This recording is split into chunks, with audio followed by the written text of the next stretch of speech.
Hello everyone, I hope you are all doing well today. Let's see, session 2 of our playthrough around here today.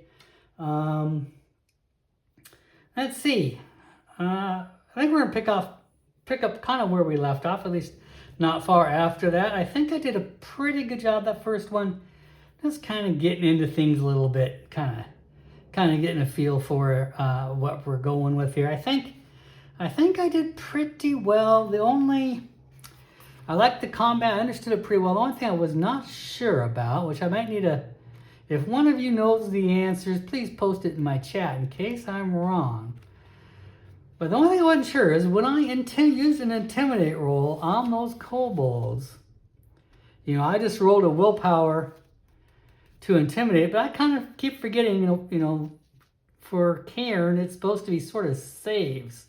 The most at risk are trying to save, and if two opponents are trying to overcome each other, whoever is most at risk should save. So maybe rather than me rolling a willpower to see if I succeeded at intimidating these kobolds, the kobolds should have made a willpower save to resist my attempts to intimidate them.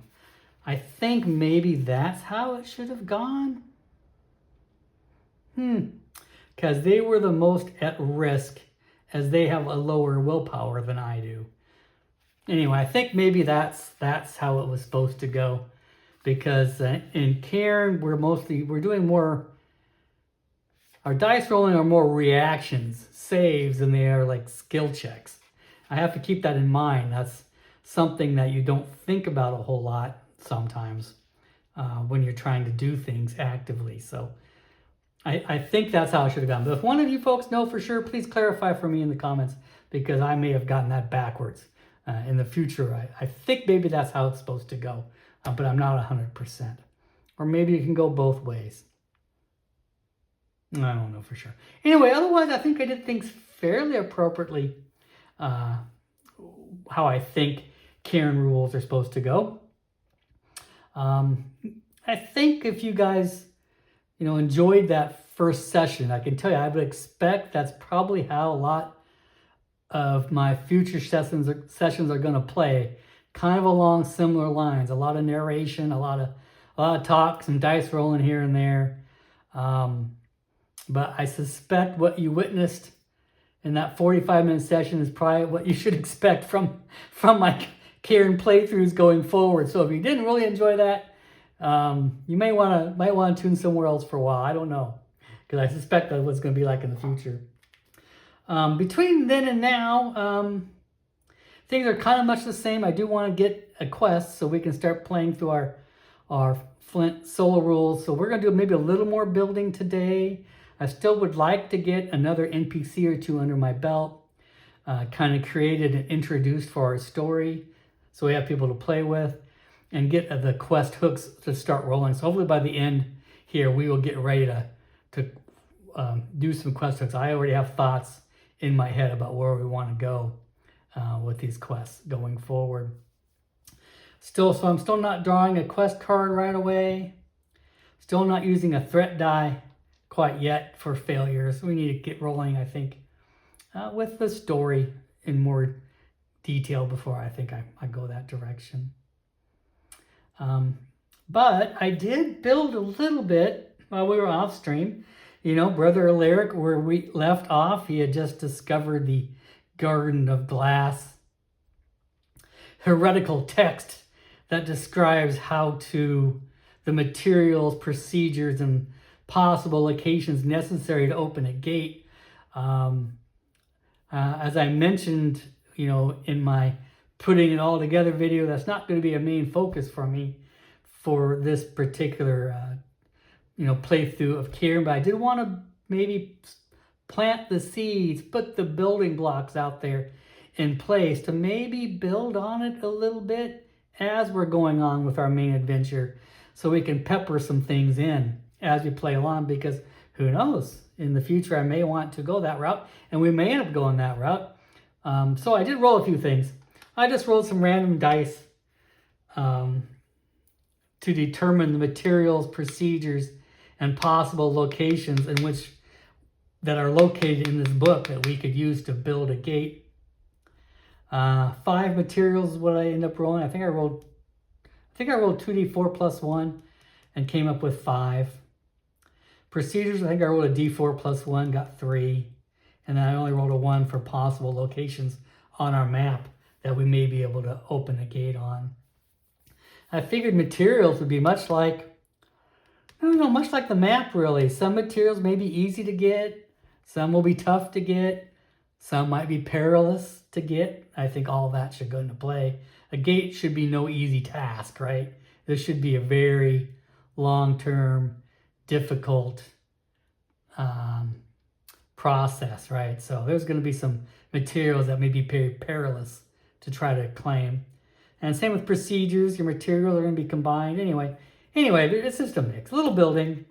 As I play along through our main adventure, I'm going to try to roll an oracle once in a while about materials and see if the possibility in some of our crawls, some of these materials pop up in order to build the possibility of us opening a gate for the Garden of Glass.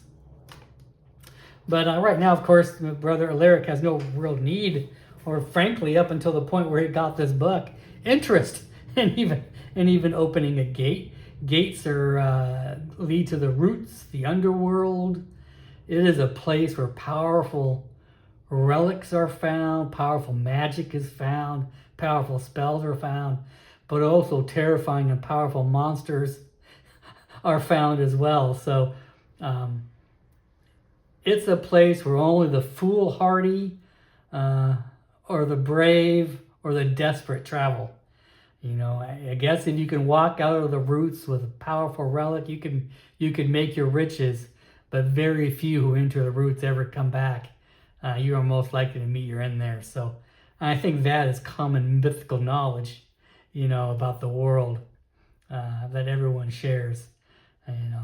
Something to scare your grandkids about, stories of the roots and the wealth that could possibly be found there. So anyway, he's been reading through this book. We'll say we'll pick up like 5 days later, maybe.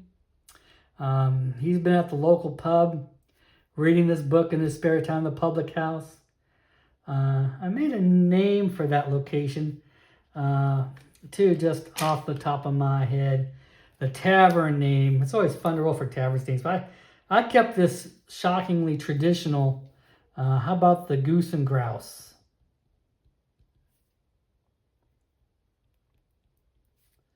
The Goose and Grouse Public House. Gotta write this down for my future journaling.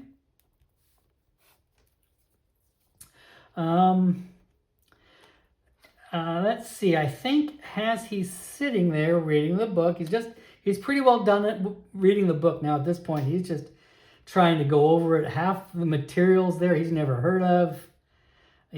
Some of the procedures are very arcane. He's not an alchemist or a smith or any of those sort of weird people who might, weird professions that might know what to do with these materials. A lot of it's very foreign to him as just a scrivener. He's mostly just a scribe.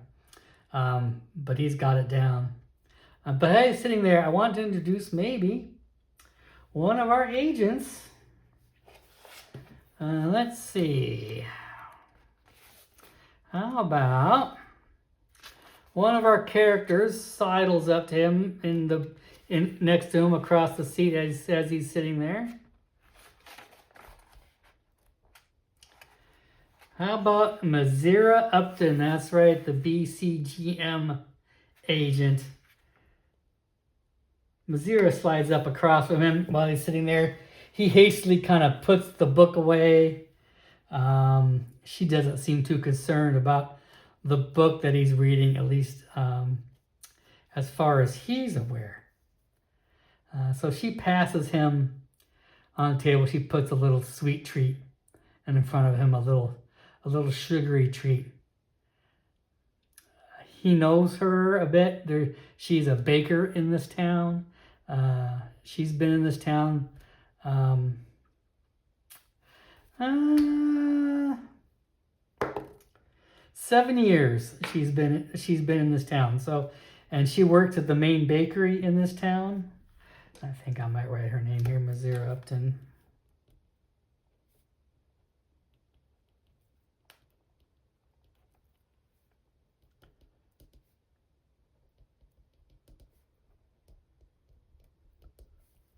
I'm going to roll some basic stats for her too as well, because there may be some skill checks going on in this little conversation. Let's see what her strength is. 4, 5, 6, 7. 10. And 9, 12. Okay. And we already know she's a spy and a baker.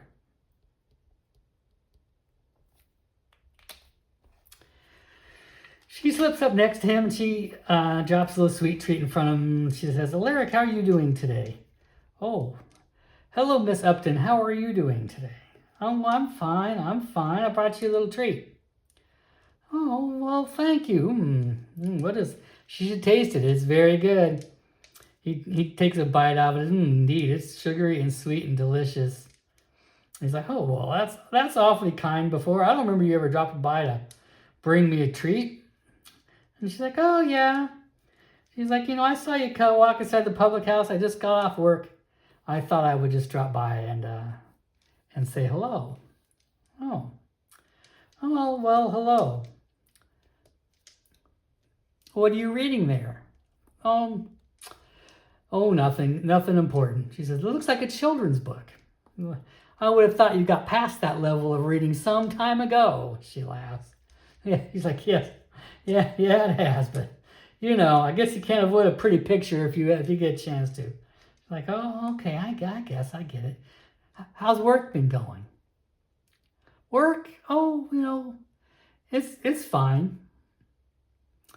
Like I heard you scribe a lot of things from the Grand Hierophant all the time there. And Alaric says, "Oh yeah, I guess that's one of my duties." She's like, "Oh." She's like, "Well, I heard that you have a whisper vial. Is that true?" That's true. Yeah, I do. The Grand Hierophant.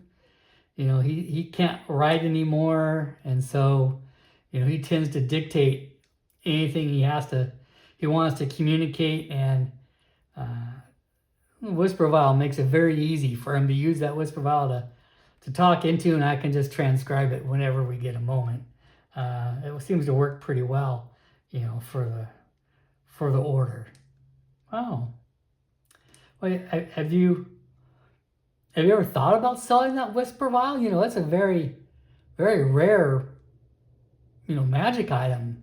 And I have a friend who asked me to ask you about it. He's really interested in purchasing it. And I can tell you, he'd pay a pretty hefty sum for it. Lyric kind of looks at her.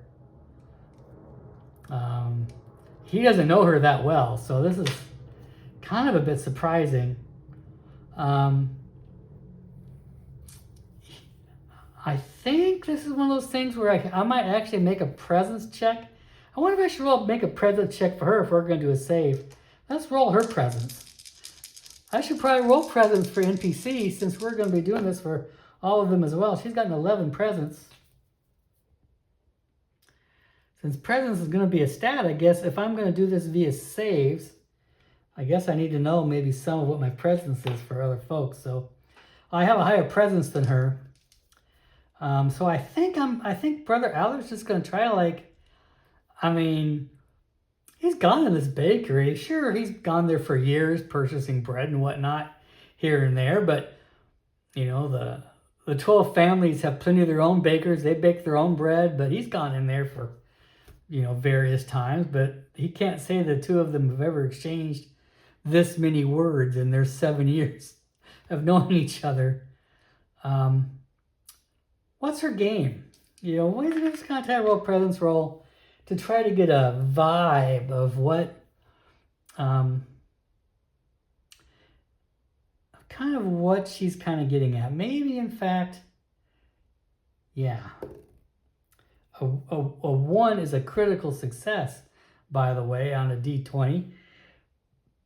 Even on a presence roll, that is a critical success.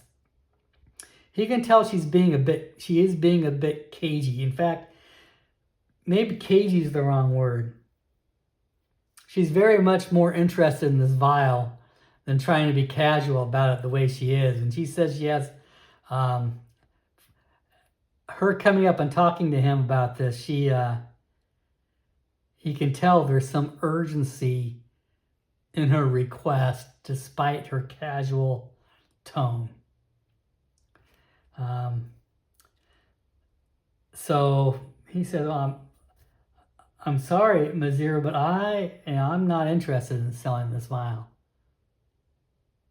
She said, I think he'd pay a lot of money. My friend is very wealthy. I can't. I need it for my job. Well, I bet my friend could buy you quills and papers for years based off what he'd buy this from. Brother Alec holds up his hand. No, Mazira, it's more than that. This is a family inheritance. I got it from my grandfather. I would never part with this. Keep going with that crit, since he seems to be able to read her a little bit by like a book with that critical success. He can tell she's kind of gets a little angry by his response, even though she hides it well. He can sense that she is agitated by this answer. This is not the answer she wants to hear at all. Alaric hastily says, but, is there something you need me to transcribe for you? If, I'm not solely beholden to the mistletoe monks for this. The orders they bring in just hires me for these tasks. Sure, I'm a brother, but if you need some help, I could be glad to help you. That seems to calm Mazira down a little bit. That sort of tense look in her eye sort of fades for a second. She's like, oh, well, I understand. It's a family inheritance. You got it from your grandfather, right? Right. Okay. She seems to kind of accept what he's saying, almost as if she's trying to convince herself as well. I don't know. Maybe my friend does have some specific need. He just said he was very interested in purchasing it, and he was going to offer a lot of money, so I kind of got excited for you. My apologies, Larry. I hope you didn't think I was coming on too strong. I just, when he said he'd be willing to pay a lot of money, I thought you would be excited to hear this from me. Alex says, no, I appreciate that, Mazira. It's very, very nice of you to offer. Please tell your friend that, I'm sorry, but as I said, it's an inheritance. I would never part with this. Okay. I'll ask him if he has some specific needs. It was good talking to you, Larry. Stop by the bakery tomorrow, when you get a chance. Maybe I'll have another freebie for you. Thanks, Mazira. Maybe I will. So Mazira kind of bounds off just as fast as she came in. And Alaric sits there for a moment, pondering the nature of that conversation. Because she did seem for a moment very angry. And he was not expecting that. That just kind of came out of nowhere. He packs up his book and heads back to the house. When he walks in the door, his mother's there. You can tell she's been crying. Her eyes are all puffy. She's been in tears. She's like, oh, Alaric, oh, I have a horrible news for you. Your cousin has passed away. You need to go visit your auntie. She's been asking for you. Well, being a member of the 12 families, Brother Alaric has probably 50 cousins. He has a lot of cousins. This is not enough information. Mom, which cousin? Who died? Oh, it was cousin Oliver. Oliver? Brother Alaric ponders this for a second. I need to do a little bit more something here too. So this is great. So Mazira Upton, she's going to come back to us. I want to roll some more things, I think, for some of these NPCs. I got to do this for Mazira. I forgot at the time. But you know what? I think there's some cases it's very useful to roll on the backgrounds here for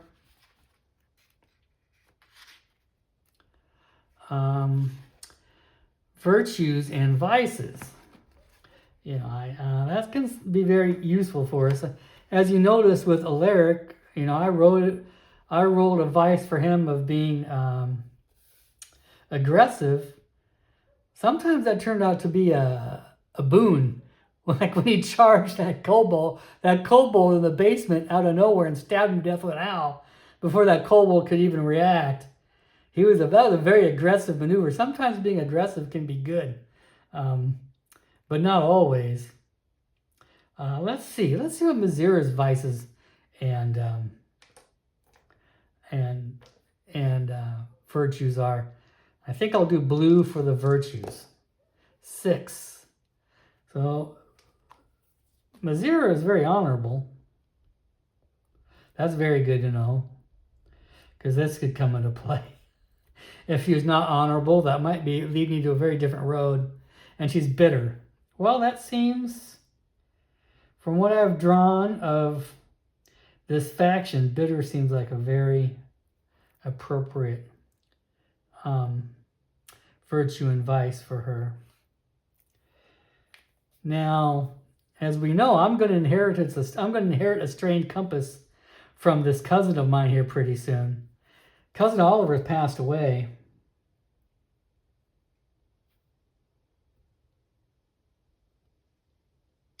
But I do want to know kind of who this cousin was to some degree. It may become important in my role play. I too am going to roll a virtue and vice for my cousin Oliver.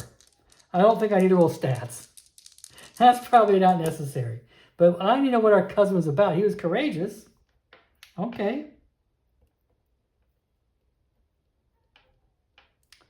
But he was also a nervous type. Okay. And we're going to learn more about Cousin Oliver, I think, as the story progresses. Let's see. So Alaric heads over to his aunt's house. I probably won't bother to give them a name yet until it's important. But the way I envision this is, I don't think Alaric has spoken to his cousin Oliver. As it's in there, it's a distant cousin. In this case, I'm going to say kind of distant as maybe estranged. He sees his cousin Oliver maybe occasionally at family gatherings, when the 12 families get together. But cousin Oliver is not a close cousin of his, and he has a lot of cousins. But they were close in their childhood. So Alaric is upset, to hear about cousin Oliver's passing, but he is also shocked that his auntie would want to see him about this personally. He hasn't probably said more than 5 words to cousin Oliver in years. Like I said, they see each other at family gatherings. Outside of that, he hasn't spoken much to cousin Oliver in a very long time. So he goes to see his aunt. I might even roll. This is a weird thing to roll on, but maybe for some background. What do I have here for Flint solo tools? Let's see if there's an oracle that might build a little bit more background for me on this now that I think about it. What do we have here? Uh-huh.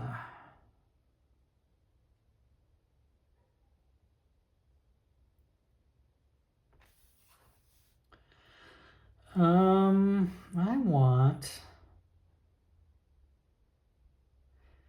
Maybe this is going to be... Maybe just a straight number. I'm going to roll a number to kind of see how long has it been really since I've spoken to Cousin Oliver. To give me kind of an idea too. A minor amount. So it's a few. So I'm going to say it's been a few years since he's spoken to Cousin Oliver. Maybe 2-3 years since he's had any real conversation with his cousin. He really doesn't know what his cousin has been up to in the last, say, 2 years, 18 months. He doesn't know, hasn't heard from his cousin. So when he gets to see his aunt, of course, the family's there. A lot of the family is there. His mother comes with him when they go to see his aunt. They're all distraught. They're all comforting her. They kind of wait patiently. They kind of talk amongst each other. Sort of a family event. But Cousin Oliver's mom, his aunt, eventually comes to speak to him.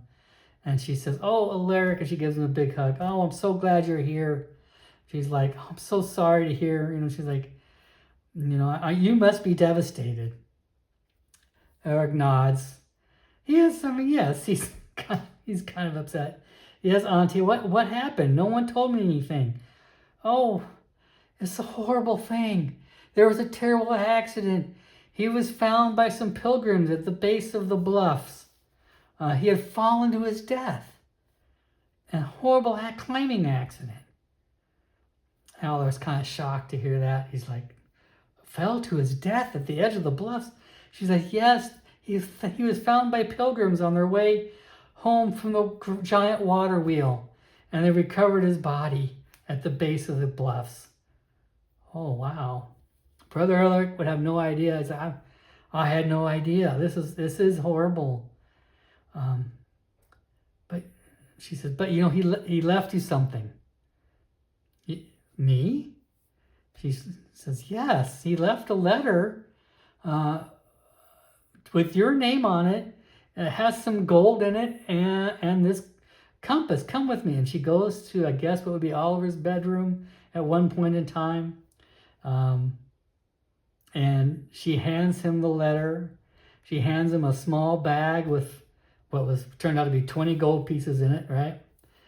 Which we found. Oh, look at this character sheet there. Where would they keep that gold? Oh, there's 20 gold. 20 gold in it. That's right. That was from the inheritance. And this strange compass. Compass is a petty item. It's probably very small, fits in the hand. It's very ornate. It's not made of gold. It's self-valuable. It looks like it's made of brass, but it's very ornate. Covered in all sorts of details and things like that, like filigree and nature carvings on it. Very ornate and beautiful. He's like, "What is this?" And his aunt says, "I don't know. I've never seen it before, but he left it for you, specifically stating that, this is, that next time he saw you, that he would be giving it to you." This is all very strange, Brother Alaric says. He's like, "Auntie, I honestly, I haven't seen Oliver in a couple years now."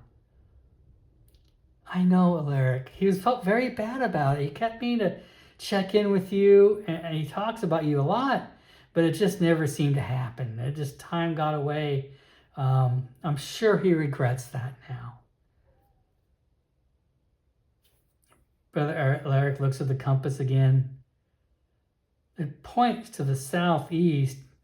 Alaric kind of turns the compass around. It keeps pointing that direction.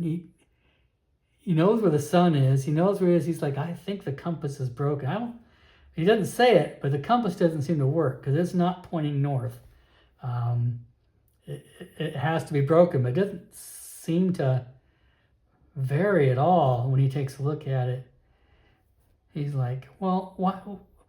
Auntie, what was he doing up there? Do you know?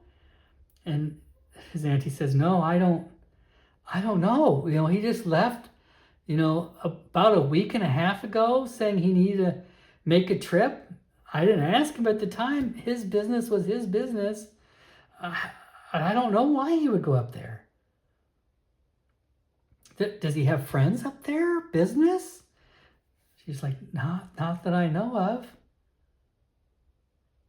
The whole thing sounds a little suspicious.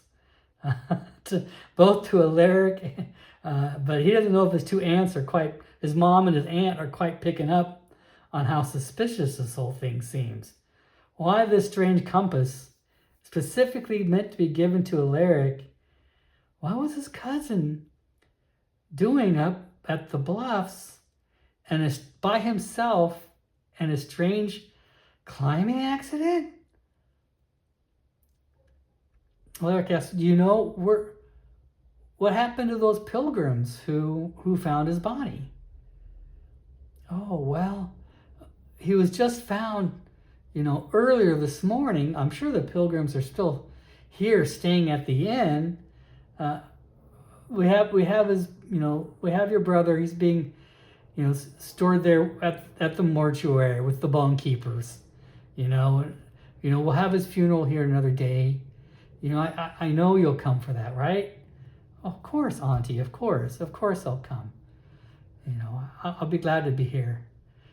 Oh, I know your cousin Oliver would appreciate it. He always liked you, Alaric. I know you were close when you were children. Yes, ma'am. I'm so sorry. And his mom and his aunt go off, leaving Alaric with a lot of questions. He's got a letter in his hands. He's got 20 gold. He's got a compass. He's got some pilgrims that are staying at the tavern who found his body.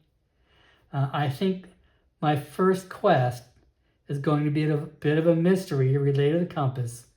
We need to find out what happened to Cousin Oliver. What really happened to Cousin Oliver? And I think this will be our first quest. I'm going to draw a card.